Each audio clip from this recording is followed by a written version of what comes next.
Bismillahirrahmanirrahim. Allahumma shalli wa sallim wa barik ala sayyidina Muhammadin wa ala alihi wa sahbihi ajmain. Amma ba'du. Saya akan cerita versi Kiai ya. Kalau versi medis Anda lebih tahu. Kalau versi Kiai itu kematian itu dianggap hal yang sebetulnya ada versi Kiai ya. Semua orang tahu lah pasti mati itu. Cuma inginnya mati itu kan macam-macam. Inginnya ya setelah kaya, terus setelah mapan, terus menangi anaknya mapan, cucunya mapan gitu. Terus itu pun sebetulnya ada siap mati juga. Tapi ya tetap mati gitu. Jadi saya punya cerita, saya akan cerita yang lucu-lucu ya supaya enggak tegang ya menghadapi kematian. Dulu itu kroni itu ya sudah ada. Jadi Nabi itu ya punya kroni, tidak hanya pejabat. Nabi itu punya kroni. Nabi Sulaiman itu bisa terbang gitu. Ya mulai dulu manfaatkan angin. Jadi angin itu mulai dulu memang luar biasa. Dimanfaatkan orang sekarang mulai tenaga angin, pakai rem angin. Mulai dulu angin itu luar biasa.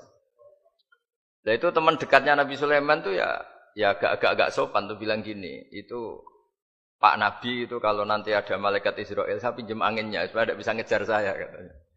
Jadi mulai dulu tidak hanya pejabat, Nabi pun ya punya teman yang agak-agak gimana itu. Suatu saat malaikat Israel disuruh nyabut orang, misalnya namanya siapa lah. Nanti saya sebut ada yang tepaan sama nanti tersinggung, ya semuanya siapa gitu. Yang jelas namanya ada Agus tidak Bambang karena bahasa Arab itu. Itu orang ini cabut di India. Nabi Sulaiman kira-kira ya di Palestina kira-kira gitu. Si orang ini ternyata di dekat Nabi Sulaiman. Nah karena Nabi itu kan orang hebat lah, sehingga malaikat ya kadang silaturahim ke para nabi. Israel sendiri ya kadang-kadang silaturahim ke para nabi. Silaturahim yang paling enggak disukai ya silaturahimnya malaikat Israel. Datang ke Nabi Sulaiman, sebenarnya niatnya silaturahim. Ternyata ketemu orang itu, kaget malaikatnya. Waduh ini gimana ini? Saya disuruh nyabut di India, kok orangnya di Palestina. Nabi Sulaiman kira-kira di kawasan Palestina, di wilayah yang katanya Israel itu. Karena Palestina kita tahu kan, menurut pemerintahan Israel itu wilayah Israel, menurut Palestina pemerintahan apa? Palestina. Tapi Indonesia alhamdulillah sampai sekarang itu enggak mau atau tidak punya hubungan diplomatik dengan apa? Israel. Sehingga kita harus mengistilahkan Palestina untuk warga Indonesia.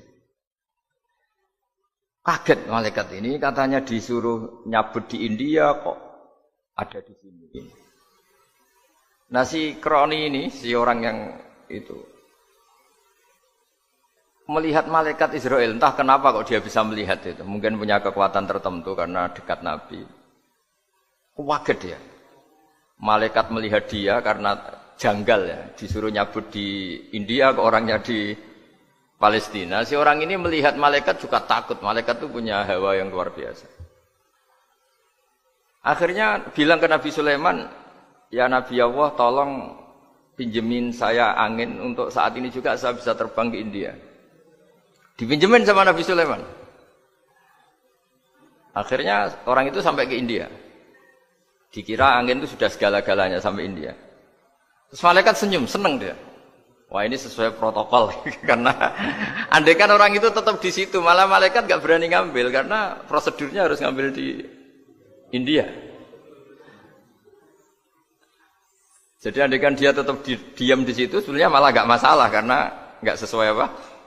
Panduannya harus karena dia terbang di India, malaikat itu nyusul ya terus diambil karena sesuai apa? Ya sesuai perintah harus memang diambil di India.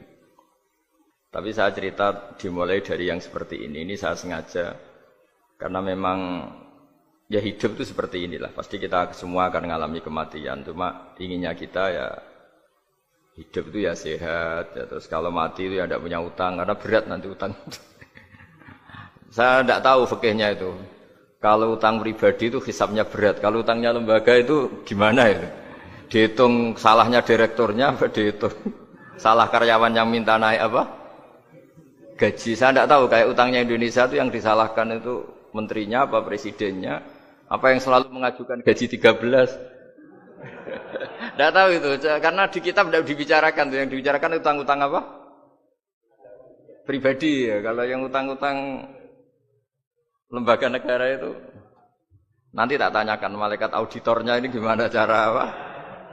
Itu yang disalahkan menterinya, apa presidennya, apa direkturnya, apa pengajuan proposal itu. Nah singkat cerita itu kalau ngadepin kematian atau sebenarnya yang ngadepi kehidupan juga kita ini. Inna sholati wa nusuki wa mahyaya wa mamati lillahi rabbil alamin. Saya bicara ilmunya kiai. Misalnya si A itu sebenarnya sudah ditulis dia mati karena kecelakaan. Yang satu ditulis mati karena sepuh, karena tua itu. Yang satu mati karena tersedak, yang satu mati karena ngelindur. Mungkin yang satu mati karena tenggelam. Saya ulang lagi ya. Maka dalam satu ayat dikatakan laqad kunta fi ghaflatin min hadza fakashafna anka ghita'aka fabasarukal yauma hadid. Manusia ketika di dunia itu dianggap tidur. Tidur itu dengan tanda kutip itu bodoh. Bodoh itu tidak tahu. Fakashafna anka ghita'aka. Nanti setelah kamu mati itu pinter. Tapi ketika Anda pinter sudah meninggal, sudah tidak bisa memperbaiki kesalahan-kesalahan kita. Nah kenapa kita dikatakan sekarang ini tidur? Karena kita ini sering menyaksikan sesuatu yang sebetulnya tidak ada hubungannya dengan kita.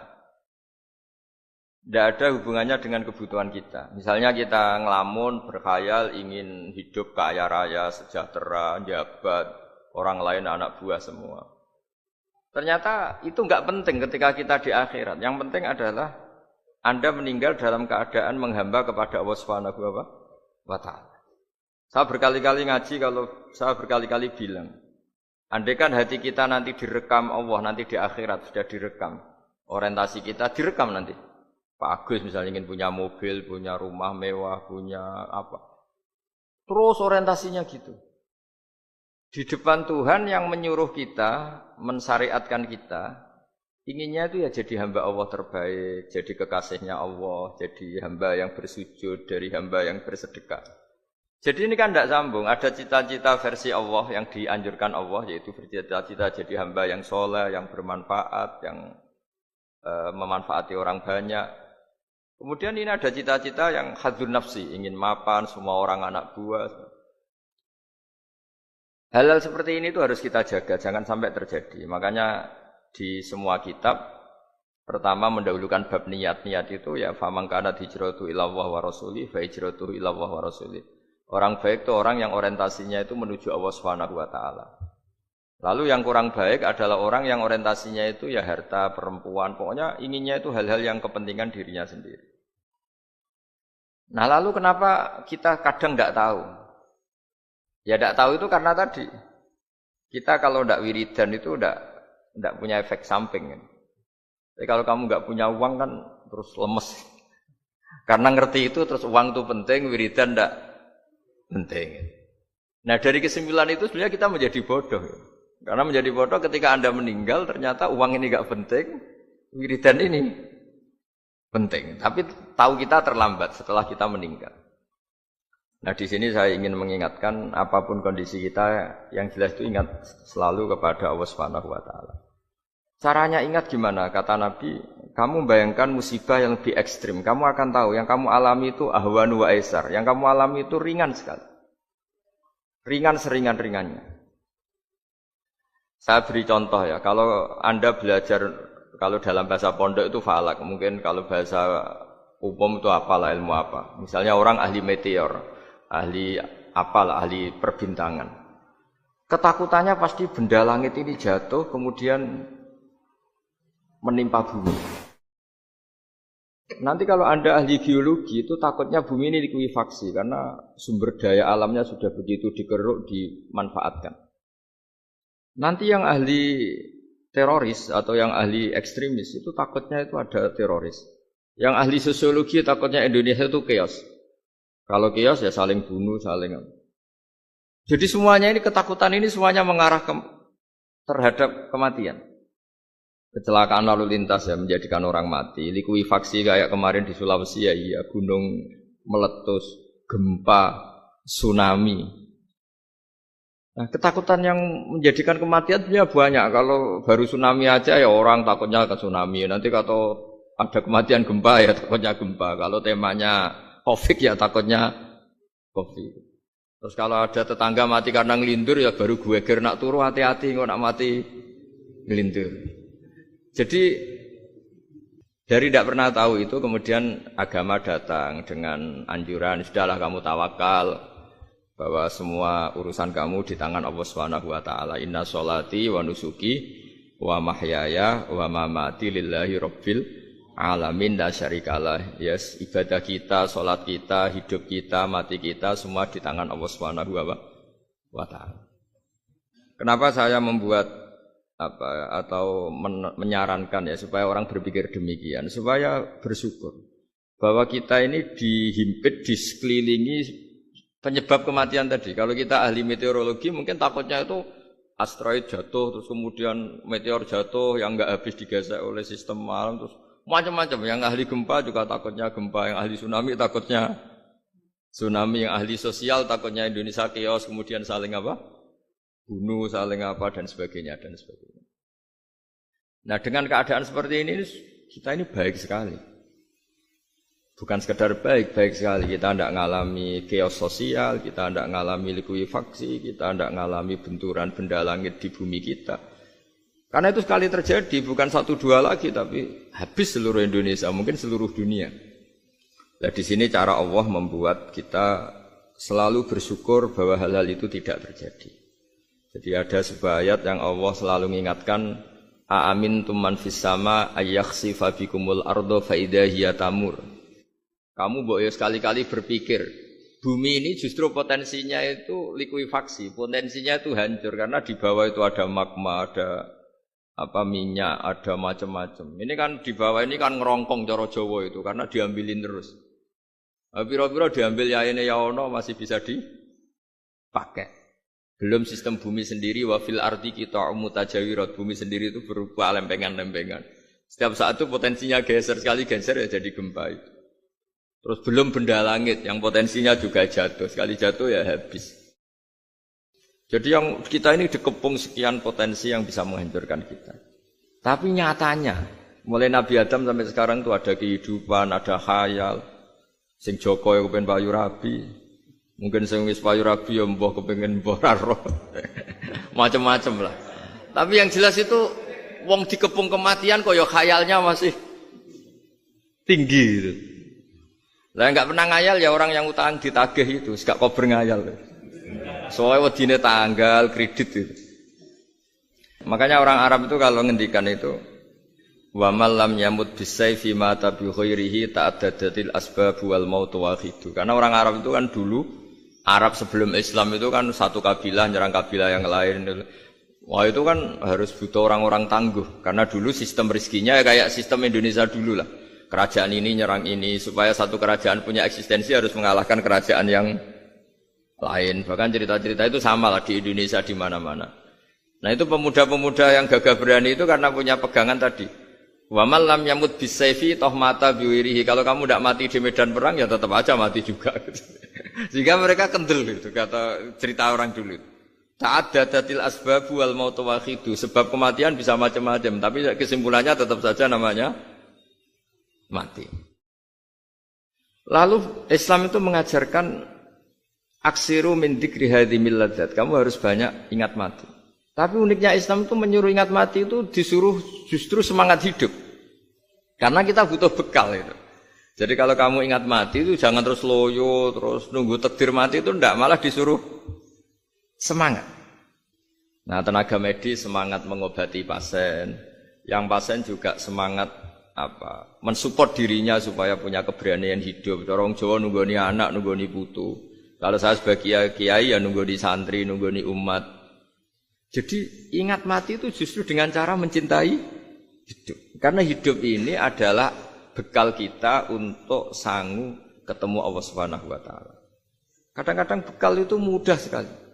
Ada orang nakal gara-gara minumin anjing yang baru haus, sama Allah dimaafkan. Ada orang yang pulang dari tempat kerjanya, ada duri di tengah jalan, disikirkan takut kena orang, diampuni Allah, akhirnya menjadi ahli surga.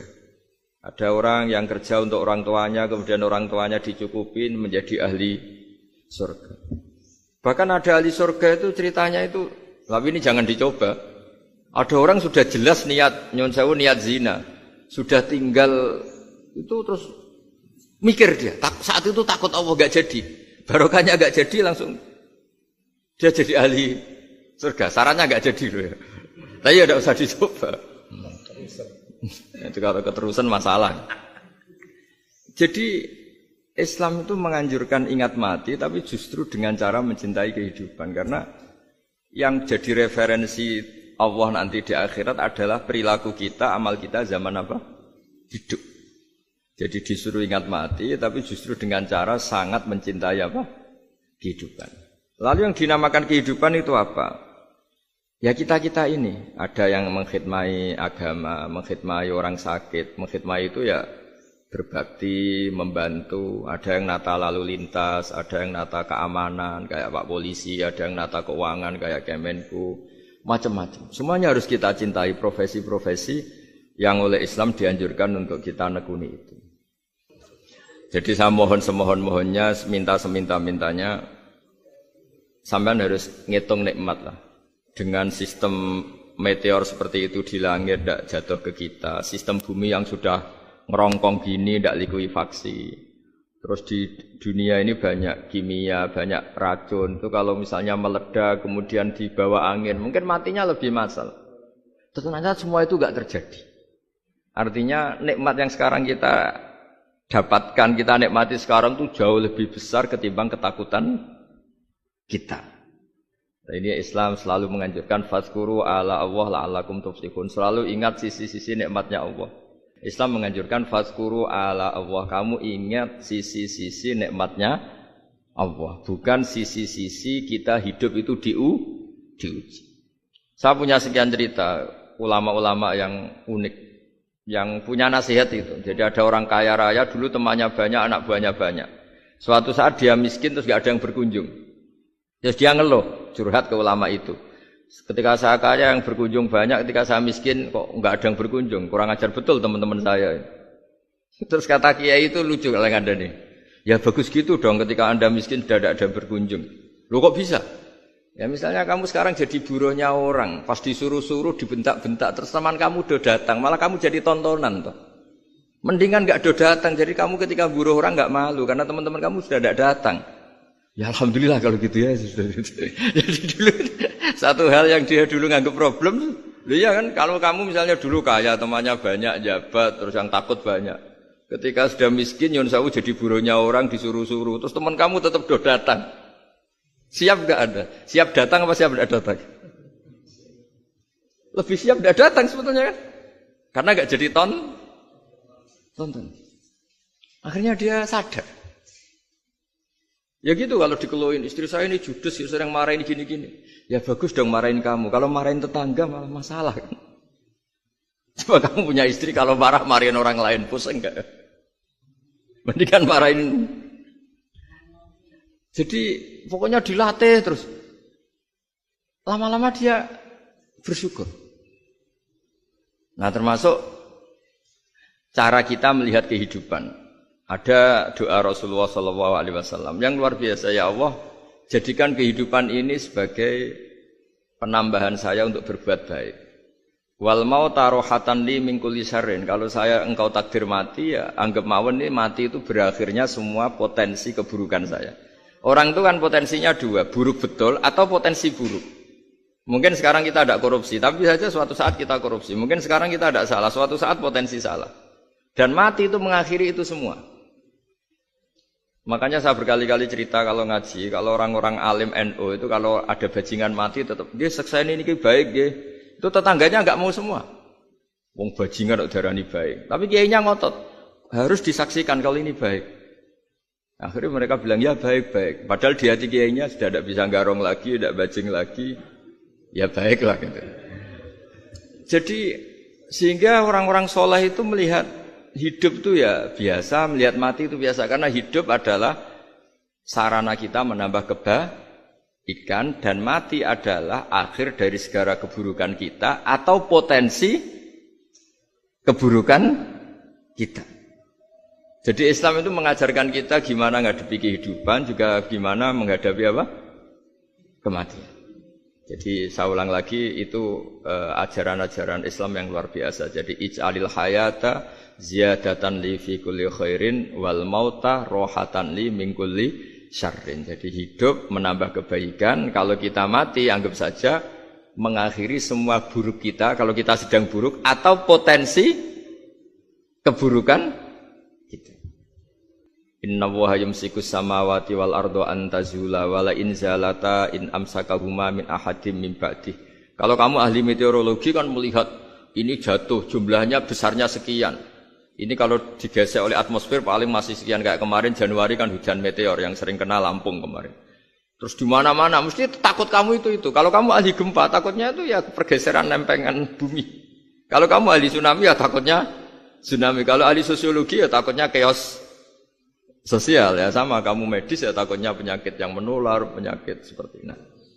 Sehingga Islam selalu mengajarkan harus disyukuri lah bahwa kita sekarang alhamdulillah kita hidup harmonis. Kita kata Mbah Mun Bhinneka Tunggal Ika itu dingendikakno terus. Terus yang terakhir masalah air. Air itu sumber kehidupan. Di antara Allah mengingatkan kita adalah qul ara'aitum in asbaha ma'ukum ghoron famay ya'tikum bima imma'in. Bumi ini kan bawahnya ada magma, terus ada air. Normalnya air itu enggak ada. Secara teori itu normalnya air itu enggak ada karena bumi itu kan kalau ada air kan meresap. Sudah meresap, bawahnya itu ada minyak, ada magma, harusnya air itu tersedot habis. Tapi orang saking angkuhnya, saking cueknya, ngira air itu malah potensinya itu abadi. Sebetulnya kalau menurut teori alam, air itu gampang hilang kan, diletakkan di bumi ya bumi itu meresap. Nanti bawahnya itu ada minyak, ada sebagian ada magma, ada macam-macam lah. Jadi potensi air itu harusnya nggak ada malah kalau melihat sistem itu. Tapi karena Allah saking rahmannya, air ini dijaga sedemikian rupa tetap ada. Kalau melihat sistemnya kan normalnya malah nggak ada. Makanya Allah selalu mengingatkan, in asbaha ma'ukum ghoron. Suatu saat air yang kamu pakai, yang jadi sumber kehidupan itu bisa saja tahu-tahu hilang. Mungkin tersedot oleh panas bumi atau corong Jawa niku nyeresep entek atau gimana lah cara Allah menghilangkan. Famay ya'tikum bima imma'in. Lalu siapa yang bisa mendatangkan air itu lagi? Ini kata para hafid, ini yang kata guru-guru ya termasuk yang dikatakan Pak Mukhtar ini, nanti orang harus ngendikan menjawab Allahu Rabbul Alamin. Hanya Allah sendiri yang bisa mengatur air ini selalu ada. Itu Pak, kalau kamu pikir kan air kamu sokkan di bumi kan mesti langsung hilang, meresap ke bumi. Bumi ada bawahnya lagi, ada bawahnya lagi. Dan mungkin bukan yang paling bawah mungkin entah magma, harusnya itu enggak ada. Tapi Allah saking sayangnya mengatur sistem, air itu ada dan tersedia. Tapi ketika orang terlalu cuek dan angkuh, sampai lupa syukur tersedianya apa? Air itu Allah mengingatkan, disuruh bayangkan, kul ara'aitum, coba bayangkan kalau in asbaha ma'ukum ghoron. Tadi kan ada khataman ya, saya ikut terima kasih. Bayangkan kalau air suatu saat itu ghoron menjadi hilang. Fama ya'tikum bima imma'in. Jadi saya mohon, ketakutan kita adalah yang hakikat adalah takut jadi hamba yang tidak baik. Itu yang harus jadi ketakutan sejati. Takut kita di mata Allah tidak jadi hamba yang baik sehingga kita jauh dari Allah Subhanahu wa taala. Karena cita-cita terbesar kita dan cita-cita terbaik kita adalah jadi hamba yang diridhoi Allah Subhanahu wa taala. Sebaliknya ketakutan kita sejati adalah takut su'ul khotimah, takut jadi hamba yang tidak baik. Kita inginnya adalah assalamu alaina wa ala ibadillahis sholihin. Yang berhak mendapat keselamatan dunia akhirat adalah orang-orang atau hamba-hamba yang soleh. Ya tadi untuk menjadi soleh itu gampang di Islam itu. Tenaga medis nolong pasien ya ibadah, pasien husnudzon sama dokter ya ibadah, mengelola hidup, ingin hidup ya ibadah, anak ngurus istri, istri ngurus, pokoknya anak yang ngurus keluarganya juga ibadah. Semuanya itu di Islam itu asal tidak maksiat itu dianggap apa? Ibadah. Dan untuk orang menjadi kekasihnya Allah kayak tadi, ada orang yang karena ngerawat hewan dijadikan walinya Allah, menghilangkan duri atau pengganggu di jalan jadi kekasih Allah. Itu cerita-cerita itu semuanya ringan. Bahkan tadi ada yang cerita sekedar ingin maksiat dan tidak jadi. Dalam Islam itu kan gitu, orang yang merencanakan maksiat kemudian tidak jadi, itu ditulis pahala. Jadi gampang sekali untuk menjadi orang soleh dalam Islam. Kalau tidak bisa itu semua, kata Nabi, takufus syarroka anin nas, fa inna sodaqatun minka ala nafsik. Kalau tidak bisa berbuat baik sama orang lain, yang penting tidak mengganggu orang lain. Terus kan enak turu ning omah ngelamun, bengak-bengok dhewe aja banter-banter tapi. Nak bengok-bengok banter-banter kan ganggu tangga. Itu asal tidak ganggu orang lain, takufus syarroka anin nas. Kamu jangan sampai efek buruk kamu berakibat pada orang lain. Itu juga fa innaha shadaqatun minka ala nafsik. Itu ya bagian dari sedekah kamu. Jadi ibadah itu gampang sekali, mudah sekali. Karena agama ini yuridu wa bikumul yusra wa la yuridu bikumul usra. Agama ini mudah bukan sulit. Tapi saya mohon pokoknya yang senang ya, hidup itu yang senang, diberi kesempatan hidup sampai sekarang itu yang senang. Jangan karena teman kamu meninggal terus akan-akan ini teman saya meninggal, paling saya besok. Kok kamu tahu? Nyatanya besok hidup lagi, besoknya ya hidup lagi sampai sekarang ya masih hidup. Sudahlah mensyukuri yang ada, jadi sudah saya mohon syukur itu penting, la in syakartum lazidannakum. Justru dengan kita syukur itu insyaallah segalanya akan tambah baik, tambah baik. Nggih, matur nuwun ngapunten ingkang kathah. Assalamualaikum warahmatullahi wabarakatuh.